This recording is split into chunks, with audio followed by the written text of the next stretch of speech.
What makes me me? I would say my personality, because it's one of a kind. People that don't know me might assume I'm loud and ghetto, but only one of those is correct. A better way to describe me would be loud, of course, but outgoing, passionate, determined, reliable, and efficient. But I love everything about myself, flaws and all. I do wish I could change some of them, but I wouldn't be me without them. I could make a whole long list about everything I love about myself, but the two things I love the most are how much I care and how determined I am. What makes me me is my attitude, the good ones and the bad ones. I also like babysitting my nieces and nephews. What makes me me? Me is my skin color. I love learning about the world around me and all the achievements of mankind. All this wonder and awe is what motivates me to learn. I wish to understand the world around me so that I may better it for those around me.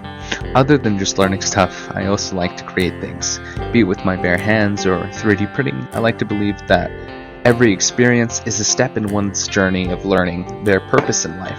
I hope to be a beacon of positivity for my friends and family. Police have been racially doing stuff like pulling over black people for no reason. All states are protesting due to Black Lives Lost. People who were unarmed and were not hostile. Social media has been doing a movement virtually like the Blackout Tuesday. Messages and posts on social media support the movement as well. This will go down in the history book. 2020 will be the year to remember of all the craziest years. All over the US, there is protesting, which is right. I may not march due to COVID, but I do send messages to the social media so they can see of how I feel. People need to spread the word to uplift our people. They see us like targets, and that is so wrong. We need peace so we can have great times with family and friends. The reason why I'm getting mad is because every day a black person gets killed by a police officer. And on TikTok, I've seen this boy that got attacked by police officers.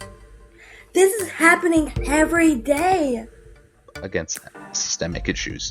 Unfortunately, this uprising against the powers that be did not take well with their propaganda machine, as outlets like Fox News and CNN cherry-picked certain situations that hilariously photoshopped hostile characters to demonize the movement. Such inept attempts will do nothing but further the message of the movement against racism.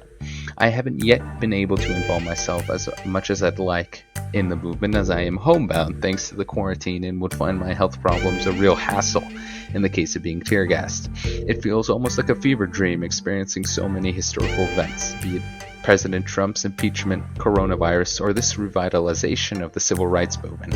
There is just so much happening in such a short time span. These events will surely come to define this country in the coming years. Just as 9/11 redefined security, COVID-19 may come to redefine our healthcare system, hopefully for the better.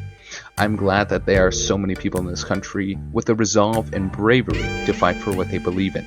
Despite these being very trying times, it was homegrown movements that led to the widespread reform during the 60s. Thus, this should be no different. Ultimately, the end of racism, systemic racism, and police brutality is for the betterment of the country.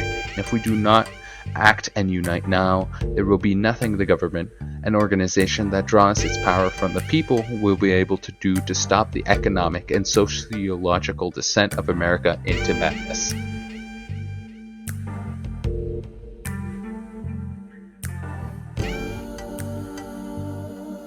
Love is uncontrollable. Love doesn't just have to be a relationship.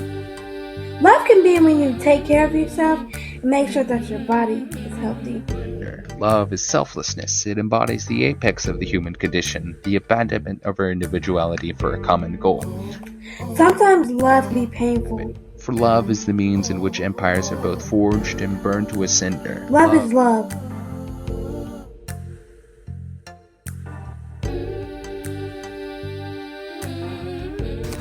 My hero is my mother. My mother is my hero because she has been through so much, and she keeps going no matter what. She did all of this while raising 2 girls by herself. She is a beautiful, black, strong queen. Watching my mom over the years go through some tough times and her just pushing through no matter how hard it got. The thing that makes her special is that no matter what, she won't leave my side. She will always be there for me. I've always known that my mother was my hero. I just didn't want to admit it because I thought that your hero was supposed to do everything right or perfect. But as I've grown, I realized that nobody is perfect and everybody makes mistakes. My mother and I fuss, fight, and argue, but we know that we will always love each other no matter what. I love the way she pushed me to do my best no matter how hard. I would consider my cousin a hero. My cousin was like a brother to me. He was always there for me. When he died, it took me out so bad. My cousin treated me right. He taught me how to tie my shoes. He taught me how to fight. And if I would feel sick, he would be there for me and help me out to make me feel better. Something that I love about my hero is that he always seemed to be positive. I had never seen him get mad at anyone. My hero/cousin was a very funny person. He always made me laugh even when I got mad. I love my family. No matter how much we argue, fuss, and fight, I love them with all my heart. I love how we can talk about each other, but when someone else talks about them, we go to war. I hate that we argue so much, and it's always about something small and stupid. I hate we always have to yell when we can just have a civilized conversation. But that just might be my family. In a way, that's how we show we love each other. My motivations in life are my parents, grandparents, and especially my best friend, because they push me to do my very best and they just support me in almost everything. In 2040, I imagine the world being more mature and not seeing other races as threats or anything negative. Yes, hopefully people will remember it and they will know how far people will go for the Black Lives Matter movement, because some people are actually tired of it. There will be a change in healthcare because that's how the virus is spreading. I think in the future people will respect all races and not see any of them as threats because we're just standing up for what we believe in. In 2040, I will be 34 years old and see myself with a husband and kids and a stable job that I love. I'll see myself rich and famous. The revolution did benefit me because I won't have to worry about my kids getting killed and I won't have to stress as much.